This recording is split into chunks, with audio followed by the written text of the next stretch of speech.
तो आप सभी का स्वागत है हमारे नए यूट्यूब चैनल आईटी प्रिपरेशंस पे। तो आज का हमारा टॉपिक है most ask C sharp interview questions and answers. बहुत इंपॉर्टेंट टॉपिक है और मैं आगे भी बहुत सारे टॉपिक्स लेके आने वाला हूँ और आगे इस पार्ट के रिलेटेड भी मैं आगे पार्ट्स लेके आने वाला हूँ। तो प्लीज़ चैनल को सब्सक्राइब करें ताकि आपको नोटिफिकेशन मिलती रहे। और जो भी हमारे चैनल पे नया है प्लीज़ चैनल को सब्सक्राइब करें ताकि हमें ऐसे ही मोटिवेशन आगे भी मिलती रहे ऐसे टॉपिक बनाने के लिए। तो चलते हैं हमारे आज के टॉपिक पे most asked C sharp interview question and answers. जो हमारे क्वेश्चंस की लिस्ट है आप देख सकते हो स्क्रीन के सारे बेसिक लेवल के क्वेश्चंस है और आगे भी मैं एडवांस क्वेश्चन लेके आने वाला हूँ। हमारी टाइम की कमी की वजह से मैं बहुत बड़ा लंबा वीडियो नहीं बनाना चाहता, इसके लिए मैं ज़्यादा से ज़्यादा शॉर्ट वीडियो बनाना पाऊँ। इसके लिए मैंने कम से कम क्वेश्चंस लेके आया हूँ आज। तो आगे भी बहुत सारे क्वेश्चंस है सी शार्प रिलेटेड जो पेंडिंग है मैं वो भी लेके आने वाला हूँ और जो आपको इंटरव्यू में ज़्यादा से ज़्यादा हेल्प कर सके ऐसे क्वेश्चंस बहुत सारे क्वेश्चंस है। तो चलो आज का हमारा फर्स्ट क्वेश्चन है व्हाट इज सी शार्प। तो C# is a modern object-oriented and type-safe programming language developed by Microsoft as a part of .NET platform. It was introduced in 2000 and is designed or for building a variety of applications, including web applications, desktop applications, mobile apps, and cloud-based services, games, और हम machine learnings language वगैरह और जो भी हमारे machine जो advance AI languages वगैरह AI जो है उसके रिलेटेड भी हमारी C# अभी यूज़ होने लगी है। तो सी शार्प हमारी ऑब्जेक्ट ओरिएंटेड लैंग्वेज है, जैसे कि जावा हो गई और पाइथन हो गया और हमारा सी प्लस प्लस जैसे ऑब्जेक्ट ओरिएंटेड है वैसे ही सेम हमारी सी शार्प भी हमारी ऑब्जेक्ट ओरिएंटेड लैंग्वेज है। और टाइप से प्रोग्रामिंग है, जो भी हमारी कंपाइलर जो कंपाइल टाइम पे जो भी एरर आते थे उसको प्रिवेंट करने का टाइम हमें टाइप से करता है। तो वो जो हमारी सी शार्प है माइक्रोसॉफ्ट ने डेवलप करके दी है। तो इसमें की फीचर हम देख सकते हैं कि इसमें ऑब्जेक्ट ओरिएंटेड है, टाइप शेप है, कंपोनेंट ओरिएंटेड है, मॉडर्न सिंटैक्स है और रिज लाइब्रेरी सपोर्ट है। जो भी हमारे एडवांस जो तरीका है डेवलप करने का, जो भी अभी नए-नए फीचर्स आ रहे हैं एप्लीकेशन को आगे आज ज़्यादा स्ट्रॉन्ग और सिक्योरिटी प्रोवाइड करने का काम, जो हमारी ज़्यादा से ज़्यादा जो लैंग्वेज फिट होती है सारे क्राइटेरियाज़ में सिक्योरिटी वाइज़ हो या एप्लीकेशन वाइज़ हो और डेवलप करने के वाइज़ हो या लैंग्वेज सिम्प्लिसिटी के रिलेटेड हो या लैंग्वेज अंडरस्टैंडिंग के रिलेटेड हो, वो हमारी जो लैंग्वेज जो सपोर्ट सी शार्प है, जो भी लैंग्वेज है वो सारे क्राइटेरियाज़ में फिट होती है। इसके लिए बेस्ट होगा कि हम सी शार्प लैंग्वेज यूज़ करें क्योंकि ईज़ी होता है और ऑब्जेक्ट ओरिएंटेड है और सिक्योर बेस हम देखें तो सी शार्प ही हमारी बेस्ट लैंग्वेज है। ठीक है? तो आपने देख ही लिया होगा कि कौन से एप्लीकेशन हम बना सकते हैं सी शार्प यूज़ करके, तो आप स्क्रीन पे देख सकते हो। ठीक है? तो हम डिफरेंस देखेंगे कि क्या है। तो देखो यहाँ पे फीचर्स वाइज़ और लैंग्वेज वाइज़ मैंने डिफरेंस बता के रखा है कि यहाँ पे कौन-सा बेस्ट लैंग्वेज है और का क्यों यूज़ होता है, क्या-क्या यूज़ होता है। तो सारे ऑब्जेक्ट ओरिएंटेड लैंग्वेज है, मेमोरी मैनेजमेंट में सारों में है, गार्बेज कलेक्शन सारों में है, बट सी प्लस प्लस में मैन्युअली हम मेमोरी मैनेज करते हैं और परफॉर्मेंस देख सकते हो कि very high C plus plus का है और सी शार्प का हाई है। इसके भी अलग-अलग क्राइटेरिया और फीचर्स है और इसके लिए परफॉर्मेंस हाई और वेरी हाई, मीडियम, स्लो और ये सारे उनके उनके कैरेक्टरिस्टिक्स है अलग-अलग।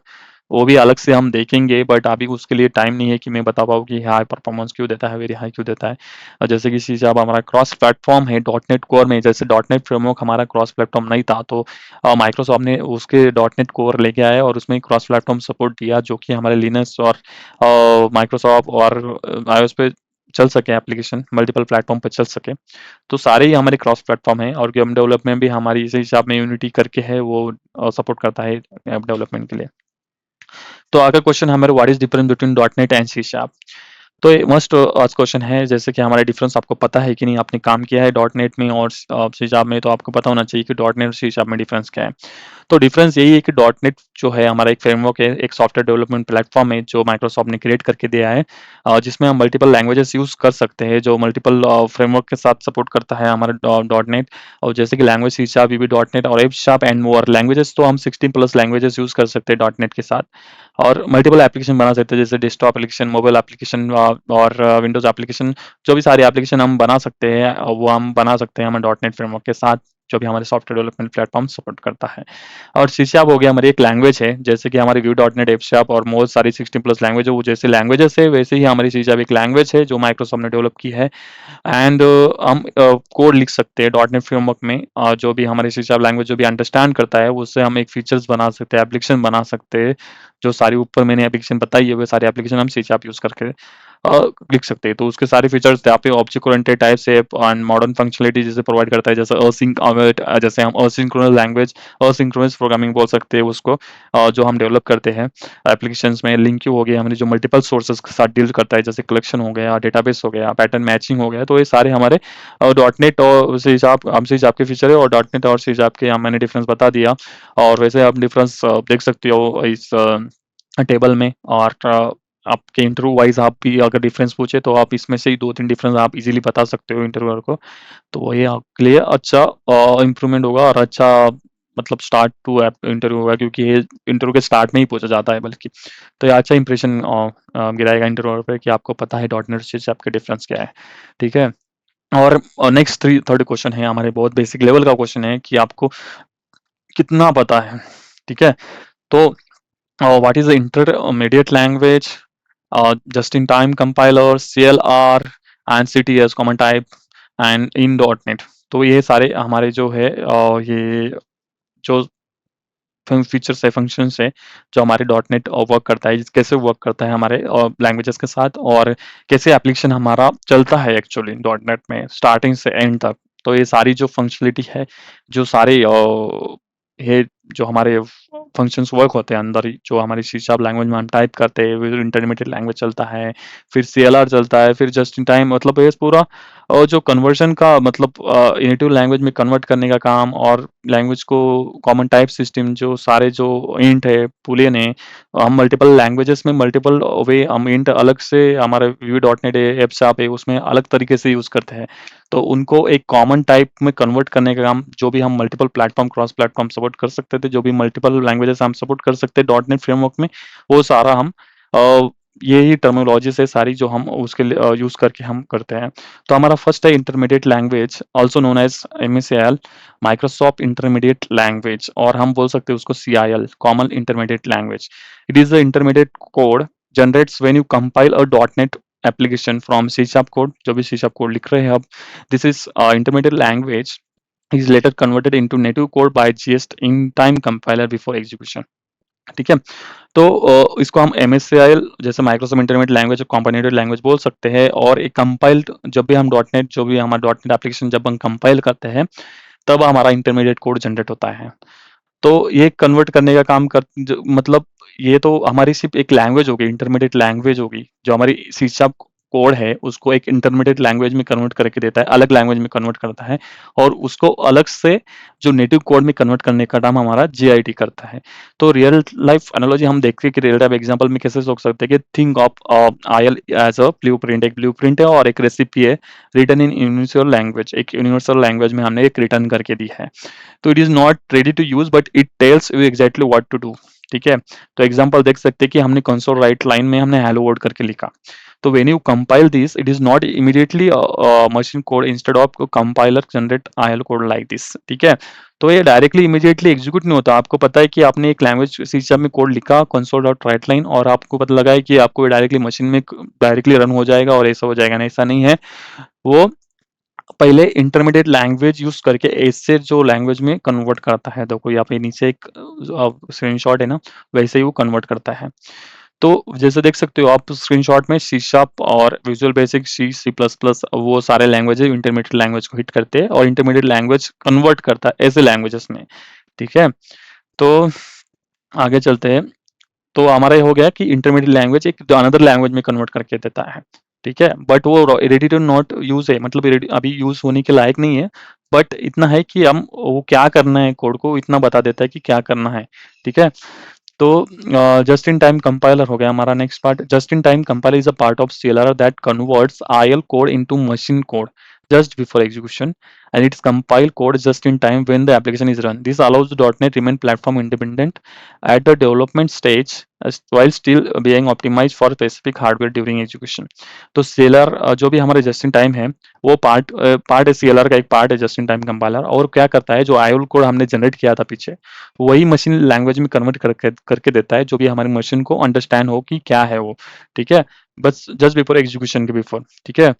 तो हम ये बोल सकते हैं। तो हमारे जस्ट इन टाइम कंपाइलर जो भी है, जो हमारा ऑप्टिमाइज़ेशन करने का काम करता है, जो भी हमारा कोड है उसमें ऑप्टिमाइज़ करने का काम भी करता है, और प्लेटफ़ॉर्म इंडिपेंडेंट करने का भी काम करता है, क्योंकि मतलब कौन सी भी लैंग्वेज हो, हम एक कन्वर्ट करेंगे इंटरमीडिएट लैंग्वेज में, और इंटरमीडिएट लैंग्वेज का फिर जस्ट इन टाइम यूज़ करेगा इस इंटरमीडिएट लैंग्वेज को मशीन लैंग्वेज में, क्योंकि जो भी अंडरस्टैंड हो मशीन लैंग्वेज को, वो समझ में आए कि क्या लिखा हुआ है ऐसा करके। तो कौन सी भी लैंग्वेज हो वो कन्वर्ट करके आती है, तो वो कैसा हो गया कि प्लेटफ़ॉर्म इंडिपेंडेंट हो गया, सारी लैंग्वेज हम रन कर सकते हैं, ठीक है? और रियल लाइफ एनालॉजी हम देखें कि इमेजिन योर रेसिपी, आपके पास रेसिपी आयल है, ठीक है, कोड है हमारे पास जनरेट किया हुआ, और शेफ है हमारे JIT, just in time compiler हमारा एक शेफ है, और who converts it into actual dish just when you are about to eat, मतलब एक कन्वर्ट करके देता है एक डिश में, मतलब आपको खाना ही है बट वो कन्वर्ट करके देता है, बट आपने खाया नहीं अभी तक, ठीक है।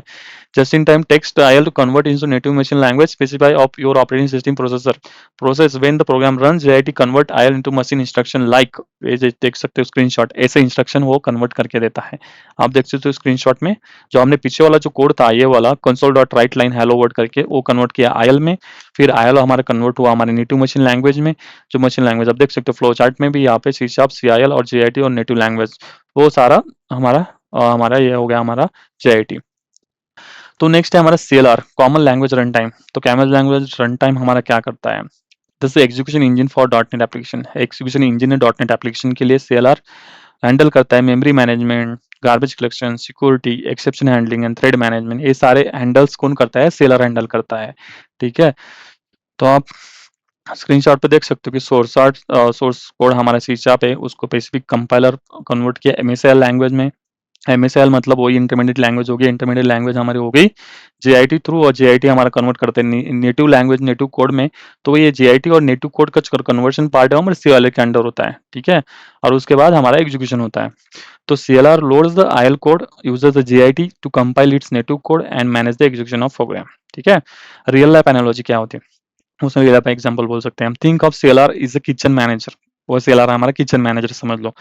तो वो क्या करता है, रेसिपी हमारा रन करता है, ठीक है, जैसे कि IL code after its prepare JIT, मतलब जीआईटी के प्रिपेयर करने से पहले की बात है कि पहले रेसिपी रन करता है, फिर जीआईटी रन करता है, फिर handle the clean up garbage collection जो भी होता है, और जो सिक्योरिटी के रिलेटेड जो डेंजरस थिंग्स है और एवरीथिंग, मतलब स्मूथली चले वो जो अंडरस्टैंडिंग करने का काम करता है वो सीएलआर करता है, ठीक है।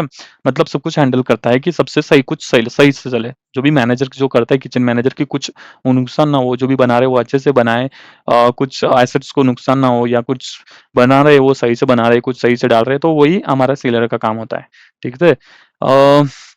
वही है। और यहाँ पे कोड देख सकते हो कि आप यहाँ पे अगर डिवाइड बाय जीरो एक्सेप्शन होता है, तो वो CLR will throw the divide by zero exception, जो ये डिवाइड मतलब ये जो एक्सेप्शन आने वाला है वो अंडरस्टैंड करता है सेलर की, हाँ यहाँ पे डिवाइड बाय जीरो एक्सेप्शन है, तो हम उसको कैच करवाएंगे एक्सेप्शन थ्रू, तो ठीक है।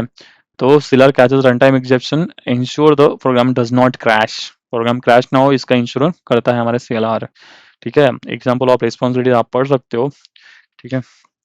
नेक्स्ट है हमारा सीटीएस, कॉमन टाइप सिस्टम। तो ये सारे जो बेसिक बेसिक टॉपिक है ना, हमेशा पूछे जाते हैं, और हम इसको प्रिपेयर करना भूल जाते हैं, या करनी मतलब करना नहीं चाहते, क्योंकि आपको लगता है कि ये पूछेंगे नहीं, बट हमेशा ऐसे मतलब 5 में से 2 में इंटरव्यू में से पूछ ही लेते हैं कि ये क्या है ऐसा करके, ठीक है। तो आपको रेडी रहना चाहिए, कि आपको पता होना चाहिए कि कैसे वर्क करता है, ठीक है। तो हमारा सीटीएस होगा कॉमन टाइप सिस्टम, ठीक है। CTS is define the data types and programming construct supported by CLR.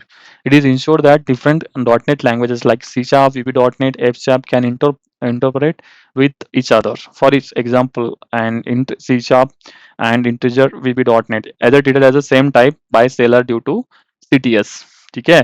तो ये बता रहा है कि हम मल्टीपल लैंग्वेजेस हमारे डॉट नेट के साथ यूज करते हैं, जैसे कि सी शार्प हो गई, वीबी डॉट नेट हो गई, एफ शार्प हो गई, मल्टीपल लैंग्वेज हम यूज करते हैं डॉट नेट में।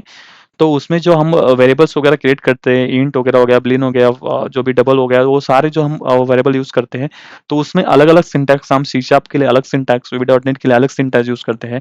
बट ऐसा नहीं कि वो अलग अलग है, वो तो इंट ही है, वो एक ही है और एक ही तरह से काम करेगा। तो उनमें जो कॉमन लाने का काम करता है ना, सीटीएस करता है, कॉमन टाइप सिस्टम।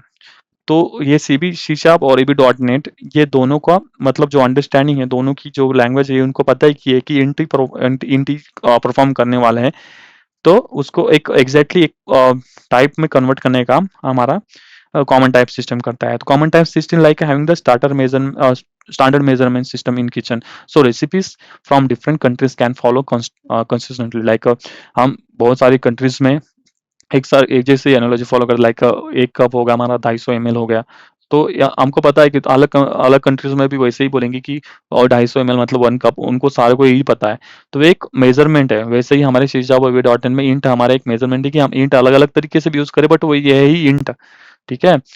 तो ensure that types declare in one .NET language can understood and use in another, तो हम एक दूसरे में हम यूज कर सकते हैं वही लैंग्वेज के साथ, ठीक है। तो हमारा देखो यहाँ पे इंट डिक्लेयर किया है 100 के साथ सी शार्प में, और वीबी डॉट में वही काम किया है, हमने इंट डिक्लेयर किया है 100 के साथ, ठीक है।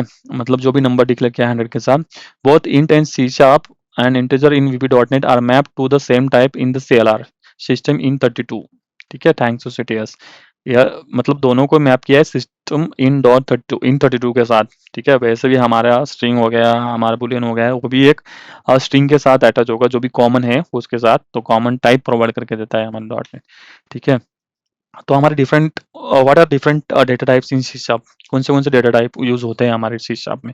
एक तो वैल्यू टाइप हो गए, ठीक है, हमको दोनों ही पता है, एक वैल्यू टाइप और रेफरेंस टाइप, तो उसके रिलेटेड पहले देख लेते हैं वैल्यू टाइप और रेफरेंस टाइप्स क्या है। तो value type store the actual data directly in memory, they are stored on the stack which is make them faster, ठीक है।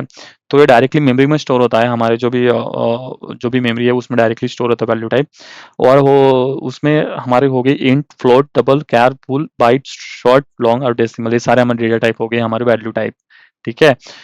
तो आप एग्जांपल देख सकते हो कि इंट क्या स्टोर करता है, इंट हमारा 10 स्टोर करता है, फ्लोट हमारा पॉइंट में वैल्यू स्टोर करता है, डबल हमारे डबल वैल्यूज में पॉइंट में स्टोर करता है, कैरेक्टर हमारा सिंगल डिजिट सिंगल कैरेक्टर जो भी रहता है हमारे डिजिट स्टोर करने का काम हमारा कैरेक्टर करता है। बुलियन हो गया हमारा ट्रू और फॉल्स स्टोर करने का काम, हमारा बाइट हो गया बाइट्स कन्वर्ट करने का काम करता है, शॉर्ट हो गया हमारे शॉर्ट वैल्यूज जो हमारे स्टोर करने का काम करता है, लॉन्ग हमारी लॉन्ग वैल्यूज स्टोर करने का काम करता है, डेसिमल हमारी जो भी डेसिमल पॉइंट्स है, जो भी हम परसेंटेज में पकड़ लो 100 पॉइंट नहीं 99.99 और 80.7, तो इसको कन्वर्ट करते हैं हम डेसिमल में और डेसिमल में स्टोर करते हैं, हमारी कोडिंग में हमेशा हम इसे यूज करते हैं, ठीक है। तो ये सारे आप डेटा टाइप्स देख सकते हो और प्रिपेयर कर सकते हो, ठीक है। और रेफरेंस टाइप में देख सकते हो, reference type store the reference to the actual data which is store on the heap, जो भी हमारा रेफरेंस टाइम है वो हमारे हिप मेमोरी में स्टोर होता है, और वैल्यू टाइप हमारा स्टैक मेमोरी में स्टोर होता है, ठीक है। ये दोनों का एक बेसिक डिफरेंस हो सकता है, ठीक है। और डेटा टाइप क्या है हमारे, और रेफरेंस टाइप में स्ट्रिंग, ऑब्जेक्ट, डायनामिक, क्लास, अरे आपको याद रखना है कि डेटा टाइप्स कौन से हमारे हमारे वैल्यू टाइप और रेफरेंस टाइप में आपको पूछ सकते हैं कि हमारे रेफरेंस टाइप्स क्या है और वैल्यू टाइप क्या है, तो उसको आपको ये डेफिनेशन के साथ आपको एक एक एग्जांपल देना पड़ेगा कि डेटा टाइप्स में कौन से स्ट्रिंग और क्लास हो गया, ये तो नॉर्मली तो आपको याद रहना चाहिए, और ऑब्जेक्ट, ठीक है। तो आप एग्जांपल में देख सकते हो कि स्ट्रिंग हमारा जॉन स्टोर कर रहा है, हमारा ऑब्जेक्ट मल्टीपल ऑब्जेक्ट में हम स्ट्रिंग इंटीजर बहुत सारे हम कुछ भी स्टोर कर सकते हैं, डायनामिक हो गई हमारी, ठीक है। एंड क्लास हो गया हमारे, क्लास डिक्लेयर करके आरे हो गया हमारा, आरे स्टोर करता है। तो ये सारे हो गया हमारा एग्जांपल। थर्ड है हमारे नलेबल टाइप्स, वो एक हो गया हमारा वैल्यू टाइप, एक हो गया हमारा रेफरेंस टाइप, ये हमारे पास एक ऑप्शनल है, आप प्रिपेयर कर सकते हो या ना भी कर सकते हो तब भी चलेगा, बट आपको पूछ सकते हैं कि नलेबल टाइप्स क्या है।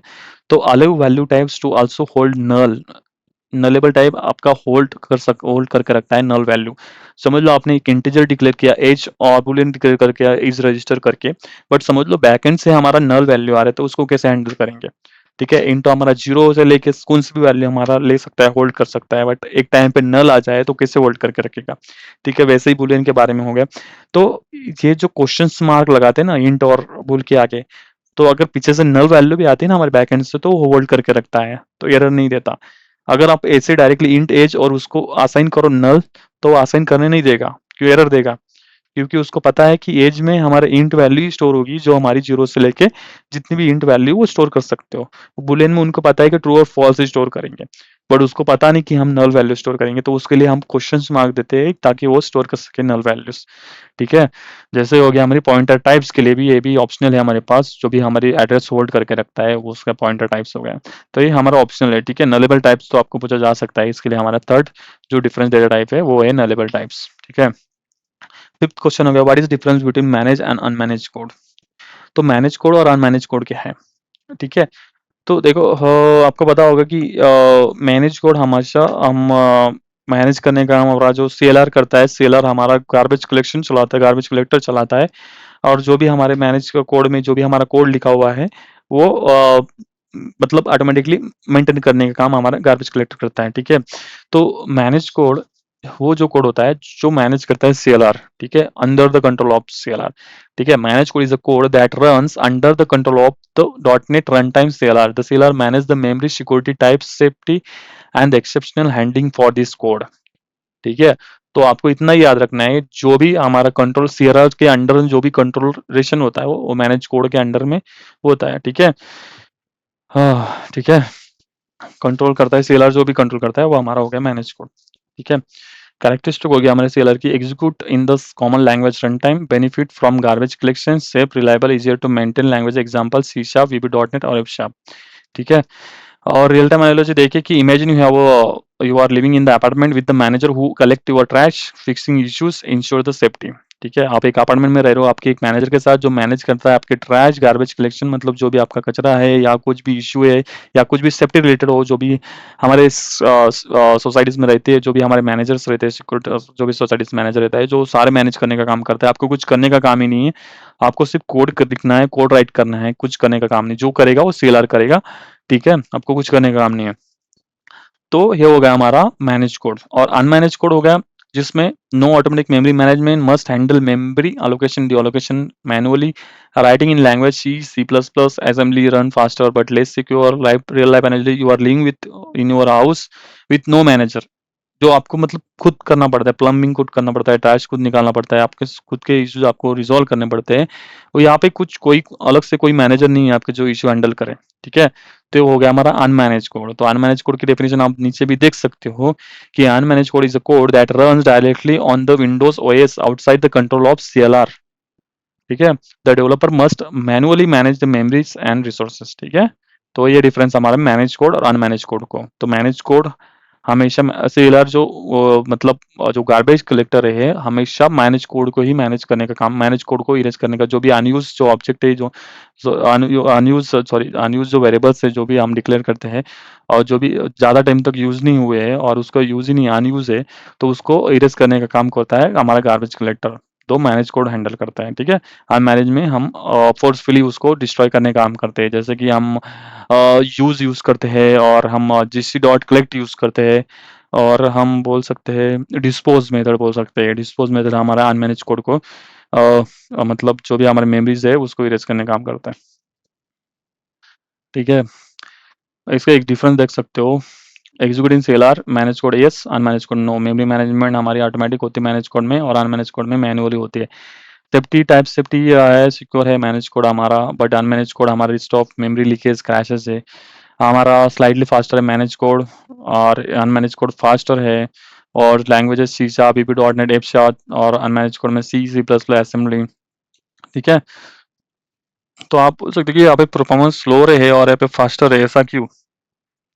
क्योंकि यहाँ पे जो हम इस अनमैनेज कोड को जो भी हम डिस्पोज करने का काम करते हैं फोर्सफुली, तो हम जब भी कॉल करते हैं तब इरेज कर देते हैं। बट मैनेज कोड में हमें उसके साइकिल की वेट करते हैं। गार्बेज कलेक्शन ऐसा है कि कभी भी चलता है। उनका जो 10 सेकंड में चले, एवरी 10 सेकंड में चले या 1-1 घंटे में चले, उनके उसके बेसिस पे वो कभी भी चलता है, कभी भी ये करता है, ठीक है। चेक करता रहता है अनयूज्ड ऑब्जेक्ट्स, वेरिएबल्स, ठीक है। अ, ठीक है, चलेगा। और does dot net support the multiple languages? Yes, dot net support the multiple programming language. Dot net support करता है मल्टीपल लैंग्वेजेस को। Dot net platform design to be और language independent thanks to its CLR, ठीक है, common type system. This means the code written in different languages and can compile to intermediate language and run seamlessly on the .NET runtime. .NET framework supports over 60 programming languages, ठीक है। मैंने बोला 60 language support करता है ऐसा करके, ठीक है। आपको पता है सीएलआर क्या है और कॉमन टाइप सिस्टम क्या है, ठीक है। तो कौन सी लैंग्वेज है यहाँ पे? बेसिक लैंग्वेज हम देख सकते हैं C sharp, V dot net, F sharp, C plus plus, power shell और आयरन, पाइथन, और इसके अलावा भी बहुत सारी लैंग्वेजेस है जो आप नेट पे सर्च कर सकते हो, ठीक है। तो लैंग्वेजेस कैसे यूज मतलब कैसे यूज होता है हमारे डॉट नेट पे, ठीक है, ऑल डॉट नेट लैंग्वेजेस, ठीक है। तो हमारे I L C L R और सी टी एस यूज करके वो सारी लैंग्वेजेस यूज करते हैं। जो भी हमने पीछे डिस्कस किया वही सेम डिस्कशन यही भी है। बट यहाँ पे इतना क्वेश्चन था कि सपोर्ट मल्टीपल लैंग्वेज सपोर्ट करता है कि हाँ करता है, मल्टीपल प्रोग्रामिंग लैंग्वेज सपोर्ट करता है हमारे डॉट नेट, ठीक है। और वही है। आप रियल लाइफ एनालॉजी भी देख सकते हो, रियल लाइफ एग्जांपल भी देख सकते हो स्क्रीन पे स्टॉप करके। ठीक है, सिंपल एग्जांपल है और इतना ही है इसमें। ठीक है, चलो आगे चलते हैं। Question 7, what is the importance of garbage collector in dot net? Garbage collector is a key component of .NET runtime. Its main job is to automatically manage memory, so developers don't have manually allocate or free the memory, reducing the risk of memory leaks and crashes. ठीक है, तो garbage collector हमारा जो भी memory manage करने का काम करता है और उसको मैनुअली कॉल करने की जरूरत नहीं है। वो मतलब टाइम टू टाइम कॉल होता रहता है और चेक करता रहता है मेमोरी कहीं पे लीक हो रही है या कहीं पे अनयूज वेरिएबल से या अनयूज कोई क्रिएट किया हो गया है, तो मेमोरी क्रिएट की गई है तो उसको मतलब डिस्पोज करने का काम या इरेज करने का काम हमारे गार्बेज कलेक्टर करता है। तो इससे क्या होता है कि हमारी जो भी मेमोरी लीक्स होती है, क्रैशेस होता है, वो रिड्यूसिंग होता है क्योंकि वो साफ करता रहता है मेमोरी, मतलब मेमोरी को ज़्यादा से ज़्यादा फुल नहीं होने देता, वो इरेज करते रहता है। तो उसमें भी जनरेशन 0, जनरेशन 1, जनरेशन 2 रहता है जो गार्बेज कलेक्शन वर्क करता है। जनरेशन 0 में टाइम टू टाइम चलता रहता है बार-बार और जनरेशन 1 में कभी-कभी जाता है और जनरेशन 2 में मतलब ज़्यादा तो जाता ही नहीं है बट कभी-कभी चेक कर लेता है उधर जनरेशन 2 में। तो ये उसका टाइम पीरियड रहता है, मतलब जो लॉन्ग यूज़ जो भी हमारे वेरिएबल्स है वो जनरेशन 2 में रहता है और शॉर्ट टर्म हमारी जनरेशन 0 में रहता है। तो आपको ये क्वेश्चन पूछ सकते हैं तो आपको प्रिपेयर करके रखना है। ठीक है? Why is garbage collection is important? ठीक है? गार्बेज कलेक्शन इम्पोर्टेंट क्यों है? पहला एक ऑटोमेटिक मेमोरी मैनेज करता है। ठीक है, जिससे automatically identify and remove the unused object from memories, free up the space to be reuse for a new object, prevent the common memory errors like dangling pointers, double frees. ठीक है, तो unused object को free करने का काम करता है, space बनाता है नए ऑब्जेक्ट्स के लिए। ठीक है, तो अब मेमोरी मैनेज करने का काम करता है। दूसरा, मेमोरी लीक प्रिवेंट करता है, keeps memory users under the control by cleaning up objects that are no longer needed. Developer don't need to track and free the every object manually. ठीक है, थर्ड हो गया हमारा इम्प्रूव द एप्लीकेशन स्टेबिलिटी, जिससे ensure the memory is use efficiently and help to avoid the out of memory exception, makes application more reliable and less prone to memory corruption. तो वही जो मैंने अभी एग्जांपल दिया था वो पहले वही यहाँ पे बता रहे हो। ठीक है, फोर्थ हो गया हमारा improve the developer productivity, developer can focus on writing the logic not memory management, reduce the bugs cause by improper memory handling. ठीक है, तो डेवलपर्स को बहुत हेल्प होती है। ठीक है, तो वो हमारे लॉजिक पे फोकस कर सकते हैं या ना मेमोरी मैनेजमेंट पे। ठीक है, तो optimize the performance, .NET GC is highly optimized and runs the background threads, बहुत थ्रेड्स चलते हैं बैकग्राउंड मीन्स। ठीक है, आपको बोला था जनरेशन 0, जनरेशन 1, जनरेशन 2 चलता है, 3 जनरेशन चलता है और वो भी हमारे शॉर्ट लाइव ऑब्जेक्ट और लॉन्ग लाइव ऑब्जेक्ट पे चलता है। तो लॉन्ग लाइव हमारे जनरेशन 2 में होता है और शॉर्ट लाइव ऑब्जेक्ट्स हमारे जनरेशन 0 में होता है, तो आपको याद रखना है। और मिड मिड जो लाइव हुआ ऑब्जेक्ट है हमारे जनरेशन 1 में रहता है। ठीक है, तो आपको ये पूछ सकते हैं, तो आपको पेपर रहना है इसके लिए भी। ठीक है, तो आप एक रियल लाइफ एग्जांपल देख सकते हो कि आपके पास एक रोबोट है जो आपका हाउस क्लीन करता है। तो आप कहीं पे भी कचरा डालो वो आ जाएगा रोबोट और क्लीन करता रहेगा। आप कहीं भी कचरा फेंको, किधर भी पूरे घर में कचरा कचरा कर दो, वो आएगा साफ करके चला जाएगा। उसको उतना काम पता है कि ये जो हमने कचरा फेंका है वो अनयूज है, उसकी जो जरूरत नहीं है, तो वो साफ करके चला जाएगा। ठीक है, तो वही हमारे हो गए हमारा गार्बेज कलेक्टर। ठीक है, यहाँ पे एक एग्जाम्पल दिया हुआ है एक। ठीक है, ये जीसी डॉट कलेक्ट है ना, ये हमारा जीसी डॉट कलेक्ट हमारे फोर्सफुली कॉल किया है हमारा गार्बेज कलेक्टर। ठीक है, क्योंकि हमारा car one equal to null है, तो कार ऑब्जेक्ट मतलब इसका कोई जरूरत ही नहीं है, एक्चुअली इसका यूज हो ही नहीं रहा है ऑब्जेक्ट का, तब भी हमने क्रिएट किया है। बट उसको अभी क्लियर करना है, तो ये क्लियर कब होगा? जब हमारा गार्बेज कलेक्टर रन होगा। बट गार्बेज कलेक्टर रन कब होगा? उसकी मर्जी, जब भी रन होगा। उसका कोई फिक्स टाइमिंग नहीं है, कभी भी रन होता है। ठीक है, तो जीसी डॉट कलेक्ट हम रन करेंगे ना, तो जीसी डॉट कलेक्टर जैसे ही हमारा ये आगे वाला लाइन रन होगा, ये कार्ड वन रन होगा, उसके बाद हमारा जीसी डॉट कलेक्ट चलेगा और उसको पता है कि ये यूज नहीं हो रहा है ऑब्जेक्ट, तो वो इरेज कर देगा। ठीक है, difference between stack and heap memory में डिफरेंस क्या है? तो हमारी मेमोरी डिवाइडेबल होती है दो मेन एरियाज में, एक तो स्टैक हो गया और एक हीप हो गई। ठीक है, तो understanding that difference is crucial part for efficient coding and debugging. तो बहुत क्रूशियल है हमारे अंडरस्टैंड हो सके कि हमारे स्टैक और हीप मेमोरी क्या करती है। ठीक है, तो stack store the value types and the function call the information memory is allocated and deallocated automatically faster access than heap। ठीक है, तो स्टैक मेमोरी है ना, हमारे वैल्यू टाइप्स तो डेटा टाइप से जो स्टोर करने का हम हमारे स्टैक करते हैं। तो पहले भी हमने वैल्यू टाइप में हमने देखा था कि वैल्यू टाइप हमारी स्टोर होती है हमारे स्टैक मेमोरी में, जैसे हम स्टैक में देख सकते हैं कि हमारी वैल्यू टाइप स्टोर होती है हमारी स्टैक मेमोरी में। ठीक है, तो ये फास्टर एक्सेस हम कर सकते हैं थ्रू स्टैक, क्योंकि जो भी हमारा लास्ट इन फर्स्ट हो, जो भी लास्ट में जाता है वो फर्स्ट निकल के आता है, और हमारे हिप में कुछ अलग रहता है। तो ठीक है, तो what get store local variables of value types, जैसे कि हो गई हमारे इन फ्लोट बूल हो गई, हमारे method call info parameters and return address हो गई, वो सारी हमारी स्टोर होती है स्टैक मेमोरी में। तो इंट एक्स इक्वल टू 10 हमारे होगी स्टोर हमारी स्टैक में। तो आप हिप मेमोरी में देख सकते हो कि उसकी कैरेक्टरिस्टिक क्या है। तो स्टोर द रेफरेंस टाइप, जो भी हमारे ऑब्जेक्ट आर स्ट्रिंग जो भी हमारे हिप में स्टोर होती है। तो memory manage by the garbage collector, और स्लोअर एसएस जो भी हमारी, देखो हिप मेमोरी हमारी जो भी मैनेज करते हैं हमारे गार्बेज कलेक्टर करता है, बस स्टैक मेमोरी हमारी एलोकेट और डिलोकेट होती है ऑटोमेटिकली। जब भी हमारे आप एक फंक्शन लिखते हैं, हमने ए इक्वल टू 5 लिखा और इस फंक्शन के अंदर लिखा, ठीक है, जैसे ही हमारा फंक्शन क्लोज होता है, ये हमारा जो स्टैक मेमोरी हमारा वो इरेज करके दे देगा। ठीक है, क्योंकि उसको पता है कि हमारा फंक्शन क्लोज हो गया चुका है, और इसका जो यूज है इसका फंक्शन के अंदर ही है, उसके फंक्शन के बाहर नहीं होगा। ठीक है, तो उसको पता है ये फंक्शन के बाहर है, जो मेमोरी है इसका यूजेस नहीं है, तो ये बाहर जाते ही उसको मतलब डिलीट कर देगा। ठीक है, तो ये हमारी होगी स्टैक मेमोरी, बट हिप में वैसा नहीं है। तो देखो हिप हमारा जो मैनेज करता है हमारा गार्बेज कलेक्टर मैनेज करता है। ठीक है, जब भी हमारा जो भी हमारा ऑब्जेक्ट है जब भी फ्री होता है उसको मतलब डिलीट कर देगा। ठीक है, तो what is store object classes or string जो भी है सारा कुछ स्टोर होता है हमारा ऑब्जेक्ट में। ठीक है, the reference to them stored on the stack, but actual data is stored on ham। ठीक है, जो भी रेफरेंस है हमारा, जो भी ऑब्जेक्ट का रेफरेंस है हमारे स्टैक में स्टोर होता है, बट जो भी हमारा एक्चुअल डेटा है वो इन स्टोर पे होता है हमारे हिप पे। ठीक है, जैसे कि देख सकते हो आप, स्ट्रिंग नेम हमने जॉन डिक्लेयर कर दिया है और माय कार को ऑब्जेक्ट किया हमने। तो नेम जो भी हमारा नेम लिखा हुआ है हमने स्ट्रिंग नेम, वो स्टोर होगा हमारे स्टैक पे, बट एक्चुअल जो स्ट्रिंग जो डेटा होगा हमारा होगा हिप में। ठीक है, my car is a reference is on stack but object is on heap. ठीक है, तो आप देख सकते हो पूरा एग्जांपल, ये इक्वल टू 5 है ना, स्टैक स्टोर ऑन स्टैक, और string S equal to hello, a reference on stack and data on heap. ठीक है, जो भी हमारे हिप मेमोरी वाला जो भी हम ऑब्जेक्ट क्रिएट करते हैं, तो वो हमारा जो रेफरेंस है वो स्टैक पे स्टोर होता है, बट डेटा है ना उसका वो हिप में स्टोर होता है। आपने देखा होगा कि एड्रेस कहीं पे और डेटा कहीं पे होता है, तो वो हमारा हिप मेमोरी का एग्जांपल देख सकते हो आप। ठीक है, तो ये डिफरेंस है थोड़ा सा, आप देख सकते हो और स्क्रीनशॉट भी निकाल सकते हो। ठीक है, तो चलो आगे चलते हैं हमारे question 9, what are value types and reference types in C sharp. ठीक है, और क्वेश्चन देखा क्या हमने। ठीक है,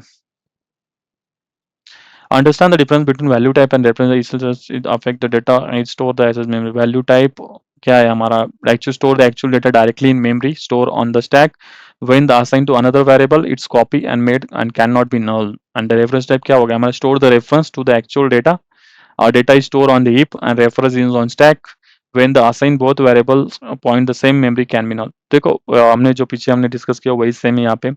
वैल्यू टाइप हमारा स्टोर करता है एक्चुअली स्टैक में। ठीक है, directly actual data direct store होता है, जो भी हमारा जो मेमोरी लोकेशन हो जाएगा स्टैक पे उधर ही हमारा डेटा स्टोर होता है। ठीक है, बट रेफरेंस का वैसा नहीं है। तो रेफरेंस हमारा जो हमारा जो रेफरेंस टाइप है, और वो जो भी हमारा रेफरेंस रहता है वो स्टैक में स्टोर होता है, और हमारा एक्चुअल डेटा होता है वो हीप में स्टोर होता है। तो ये दोनों में डिफरेंस है वैल्यू टाइप और रेफरेंस टाइप में।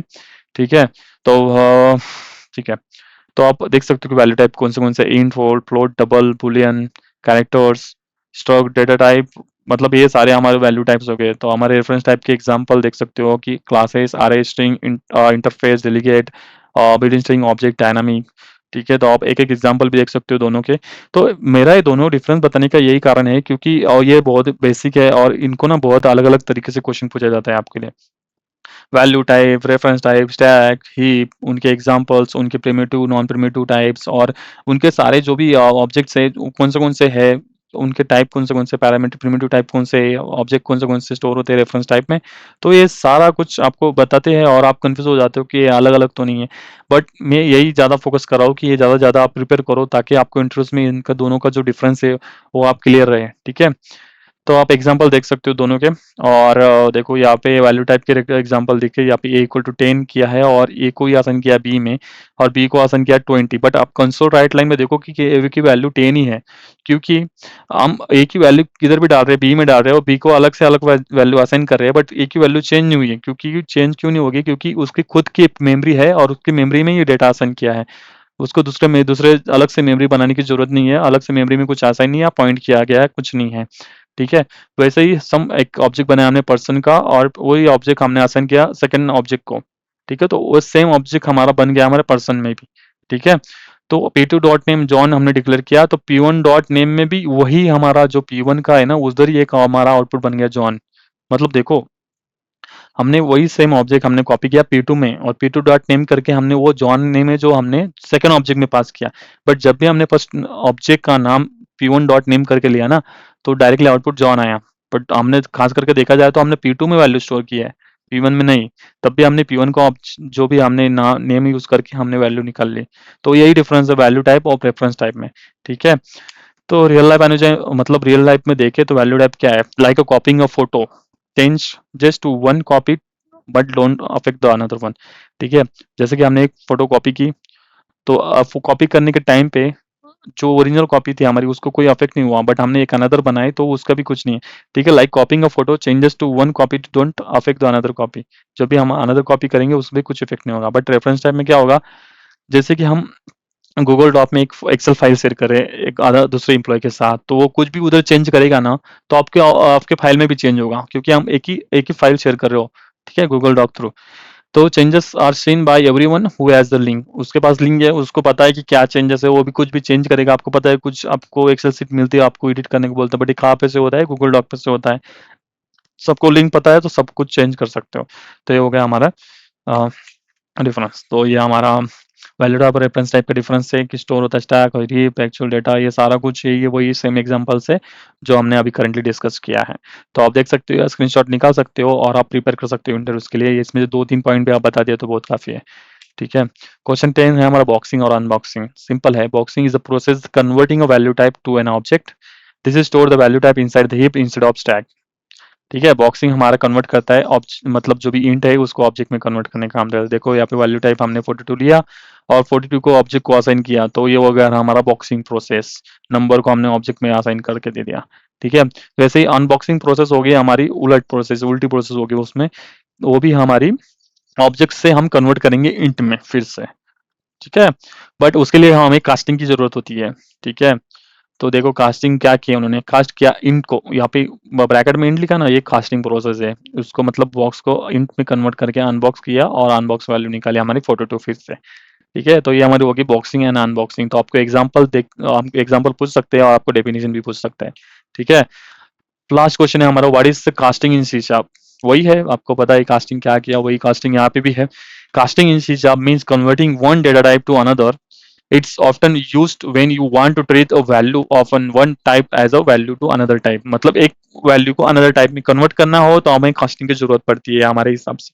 ठीक है, तो उसमें भी डिफरेंट टाइप्स से, एक तो हो गया हमारा इम्प्लिसिट, एक्सप्लिसिट और कास्टिंग बिटवीन रेफरेंसेस। तो हमारा इम्प्लिसिट कास्टिंग क्या है, done automatically by compiler, no data loss, from smaller to larger types. मतलब जो भी हमारा स्मॉलर टाइप है उसमें से हम लार्जर टाइप में कन्वर्ट करेंगे, उसको हम इम्प्लिसिट कन्वर्ट करेंगे। जैसे कि इंट में फ्लोट में कन्वर्ट कर रहे हैं, ठीक है, फ्लोट में डबल में कन्वर्ट कर रहे हैं, तो ऐसा हमारा पॉइंट टू पॉइंट चलता रहता है। तो बहुत सारे तो ऐसे कन्वर्शन चलता रहता है फ्रॉम स्मॉलर टू लार्जर। तो हो गया हमारा इम्प्लिसिट कास्टिंग। तो इसमें क्या होता है कि हमारे डेटा लॉसेस के चांसेस कम होते हैं और ये कंपाइलर करता है ज़्यादातर ऑटोमेटिकली। ठीक है, और सेफ, और ये आप देखो यहाँ पे इंट नम 100 लिखा है और 100 को हमने फ्लोट में कन्वर्ट कर दिया, implicit cast from int to float.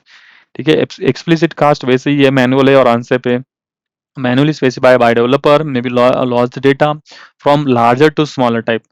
जब भी हमारा लार्जर टू स्मॉलर टाइप में कन्वर्ट करते हैं, जैसे कि हमारे फ्लोट कन्वर्ट करेगा इंट में, ठीक है, डबल कन्वर्ट करेगा फ्लोट में, तो ऐसे ही हमारी कन्वर्जन हमारी लार्जर टाइप से स्मॉलर टाइप में हो, तब हमारी कहलाई जाएगी एक्सप्लिसिट कास्टिंग। तो फ्लोट हमने डिक्लेयर किया 10.75। ठीक है, तो हमने कन्वर्ट किया फ्लोट में, नीचे देख सकते हो हमने कन्वर्ट किया इंट में। तो वो क्या करेगा पता है, 10.75 है ना वैल्यू, तो पॉइंट के बाद की जो 0.75 वैल्यू वो नहीं लेगा, क्योंकि इनको पता है कि मुझे इंट वैल्यू चाहिए, एक स्पेसिफिक डेटा चाहिए, स्पेसिफिक वैल्यू चाहिए, 10, 100, 10,000, वो पॉइंट नहीं लेता। ठीक है, तो वही कि वो डेसिमल आफ्टर का जो 70.75 वैल्यू वो इग्नोर कर देगा। तो इसमें क्या हुआ, आपका डेटा लॉस हो गया। ठीक है, और casting between reference types, third वाला, use as directly cast, use as is और डायरेक्ट कास्टिंग। एज इज हमने सुना होगा, एज और इज होता है। ठीक है, तो वो भी हमारा कास्टिंग आता है रेफरेंस टाइप में। ठीक है, तो एक ऑब्जेक्ट हमने एक हेलो असाइन किया ऑब्जेक्ट को और उसको एक स्ट्रिंग में कन्वर्ट किया फिर से, तो एक्सप्लिसिट कास्टिंग का ही पार्ट है, बट वो बिटवीन रेफरेंसेस हो रहा है। ठीक है, नॉट बिटवीन कोई टाइप्स में हो रहा है। ठीक है, तो रियल लाइफ एनालॉजी देखिए कि आपके पास एक टूल है, बॉक्स है, उसमें टूल्स है, डिफरेंट टूल्स है। तो implicit casting, taking a small screw driver and putting it into tool box that fix any tool. आपने एक स्मॉल स्क्रू ड्राइवर लिया, वो सारे टूल बॉक्स में फिक्स होगा क्योंकि वो स्मॉल है, ठीक है, इट्स फिट नेचुरली। और एक्सप्लिसिट कास्टिंग जैसे कि हमने एक हमर लिया और वो हम trying to force in small case, मतलब एक बॉक्स में हम ट्राई करें कि वो फिट हो जाए, बट वो नहीं होगा। एक तो क्या होगा, एक तो जो हमारी पेटी है, टूल बॉक्स है, वो फट जाएगा या कुछ डैमेज हो जाएगा, ठीक है, बट वो खतरनाक है, ऐसा बोल सकते हैं। तो इम्प्लिसिट कास्टिंग और एक्सप्लिसिट कास्टिंग का डिफरेंस यही है। तो आप स्क्रीनशॉट निकाल सकते हो टेबल का। तो इम्प्लिसिट कास्टिंग क्या है, एक्सप्लिसिट कास्टिंग क्या है, रेफरेंस टाइप क्या है, तो वो कौन सा सेफ है, कौन सा रिस्की है, सिंटैक्स क्या है, तो ये सारे आप एग्जांपल देख सकते हो, ठीक है।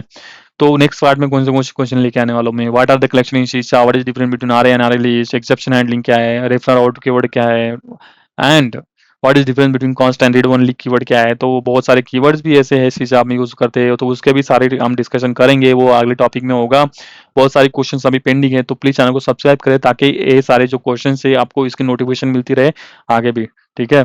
चलो, thank you for watching and subscribe our channel. Bye.